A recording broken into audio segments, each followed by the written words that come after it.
लीजिए हाजिर हूँ हर सुबह और हर शाम की तरह लेकर के देश दुनिया की तमाम खबरें। नमस्कार दोस्तों, आप सभी का स्वागत है हमारे चैनल पर।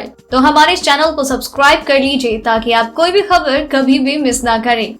आज के इस वीडियो में हम जानेंगे विशाखापट्टनम में गैस लीक से कई लोगों की मौत, कई बच्चों बुजुर्गों की हालत गंभीर। कोरोना वायरस का देश में तांडव, कितने लोग हुए पीड़ित और कितनों की अब तक गई जान। शराब की होम डिलीवरी करने की तैयारी कर रही है जोमैटो, कंपनी ने की ये पेशकश। लॉकडाउन में 2 सरकारी बैंकों ने ब्याज पर चलाई कैची, लोन लेना हुआ सस्ता।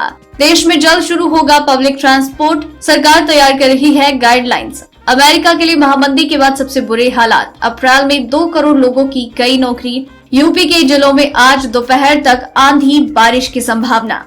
तो आइए अब रुक करते हैं 7 मई की तमाम खबरों पर। देश में सार्वजनिक परिवहन सेवाएं जल्द ही शुरू की जाएगी। सरकार इसके लिए गाइडलाइन तैयार कर रही है। इसमें सोशल डिस्टेंसिंग जैसे नियम लागू होंगे ताकि कोरोना वायरस के संक्रमण को रोका जा सके। केंद्रीय परिवहन मंत्री नितिन गडकरी ने यह जानकारी दी।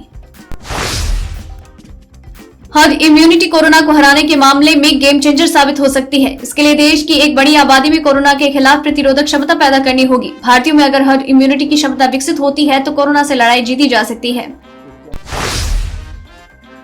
आंध्र प्रदेश में विशाखापट्टनम की आर.एस. वेंकटपुरी में एलजी पॉलीमर उद्योग में एक फार्मा कंपनी में रासायनिक गैस लीकेज का मामला सामने आया। इसके बाद शहर में दहशत है। इसके बाद स्थानीय प्रशासन और नेवी ने मिलकर फैक्ट्री के आसपास के गांवों को खाली करा दिया। उत्तर प्रदेश के एक बड़े भूभाग में गुरुवार को भी मौसम का मिजाज बदलता रहेगा। पिछले हफ्ते से छिटपुट होती बारिश का आज भी कई जिलों में असर होगा। मौसम विभाग के ताजा अनुमान के अनुसार दोपहर तक प्रदेश में 15 से 20 जिलों में अंधड़ और बारिश की संभावना है। Food delivery company Zomato online order द्वारा घर घर पर शराब पहुंचाने की तैयारी में है। लॉकडाउन के बीच में देश का जो कारोबार खोला गया है शराब का, उससे जमकर कारोबारी मुनाफा कमा रहे हैं और इसमें कंपनी इसका फायदा उठाना चाहती है। गुरुवार को स्वास्थ्य मंत्रालय की ओर से जारी ताजा अपडेट के अनुसार अब देश में कोरोना के कुल कंफर्म केस हो गए हैं 52,952, जिनमें 1,783 लोग मर चुके हैं, जबकि 15,267 लोग ठीक हो गए हैं। पूरी दुनिया जानती है कि मच्छरों के काटने से मलेरिया होता है, लेकिन मच्छरों को मलेरिया क्यों नहीं होता? वैज्ञानिकों ने बताया कि माइक्रोब मच्छरों के जनन अंगों में होता है और यही उन्हें मलेरिया से बचाता है। कोरोना संकट के बीच सरकार ने कारोबारियों को बड़ी राहत दी। दरअसल वित्त वर्ष 2018-19 की वार्षिक जीएसटी रिटर्न दाखिल करने की अंतिम तिथि को 3 महीने के लिए बढ़ा दिया गया है और अब इसकी नई डेडलाइन सितंबर 2020 है। कोरोना का कहर अमेरिकी अर्थव्यवस्था के लिए बहुत भारी पड़ रहा है। जानकारों का अनुमान है कि अमेरिकी कंपनियों ने अप्रैल महीने में 2 करोड़ से ज्यादा लोगों की नौकरी से निकाल दिया है और ये अमेरिका में जॉब के लिहाज से सबसे खराब महीना रहा।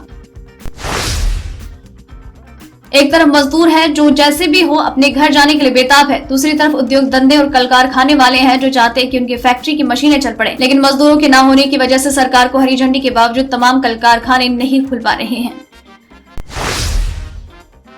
लॉकडाउन के बीच ग्राहकों के लिए लोन लेना सस्ता हो गया है। देश के अधिकतर निजी या सरकारी बैंकों ने लगातार लोन पर ब्याज कम कर दी है और इसके तहत 2 सरकारी बैंकों इंडियन ओवरसीज बैंक और बैंक ऑफ महाराष्ट्र ने ग्राहकों को राहत दी है।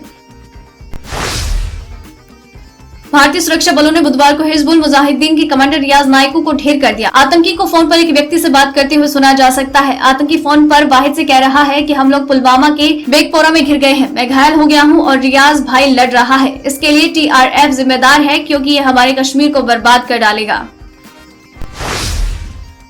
केंद्र सरकार ने पेट्रोल पर उत्पाद शुल्क 10 रुपए प्रति लीटर और डीजल पर 13 रुपए प्रति लीटर कर दिया है, जो अब तक का सर्वाधिक स्तर है। इस बढ़ोतरी के बाद लोगों को अंतर्राष्ट्रीय बाजार में कच्चे तेल की घटी कीमतों का कोई फायदा नहीं होगा। भारत ने जब कश्मीर में अशांति के पीछे पाकिस्तान के 2 पक्षों के बीच मौखिक युद्ध बढ़ने की वजह बताई तो इमरान इसे ट्विटर पर लेकर चले गए। इमरान ने बुधवार को भारत पर बेबुनियाद आरोप लगाते हुए दावा किया कि भारत मौजूदा तनाव का इस्तेमाल करके घुसपैठ के जवाब के बहाने उनके देश के खिलाफ फर्जी आरोपों का अभियान शुरू कर सकता है। अमेरिका के राष्ट्रपति डोनाल्ड ट्रंप का कहना है कि देश पर जानलेवा कोरोना वायरस का हमला पर्ल हार्बर और 9/11 के हमलों से भी ज्यादा बुरा है। हमने अपने देश में अब तक इससे बुरा माहौल कभी नहीं देखा। ये वाकई सबसे बुरा है और ये पर्ल हार्बर से भी ज्यादा बुरा है। WHO का कहना है कि अप्रैल महीने में कोविड-19 के संक्रमण के रोजाना औसतन 80,000 मामले सामने आए। भारत और बांग्लादेश जैसे दक्षिण एशियाई देशों में संक्रमण के मामले बढ़ रहे हैं। प्रधानमंत्री मोदी ने कोविड-19 वैश्विक महामारी के कारण दुनिया में पैदा हुए उथल पुथल और निराशा के बीच भगवान बुद्ध की सीख को पहले से भी ज्यादा प्रासंगिक बताते हुए कहा, थक कर रुक जाना नहीं, कोई विकल्प नहीं होता और विजय के लिए निरंतर प्रयास जरूरी है।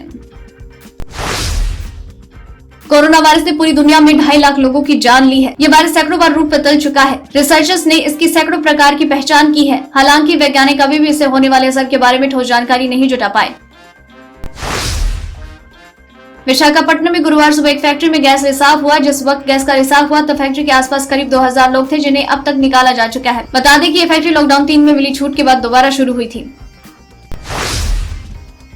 मालदीव से भारतीयों को वापस लाने की प्रक्रिया कल शुरू हो गई। पहले चरण में कल INS जलाश्व 750 भारतीयों को कोची यानी केरल लेकर आएगा। अबू धाबी में फंसे 179 भारतीयों को लेकर एयर इंडिया की फ्लाइट रात 9:40 पर केरल के कोची एयरपोर्ट पर पहुंचेगी।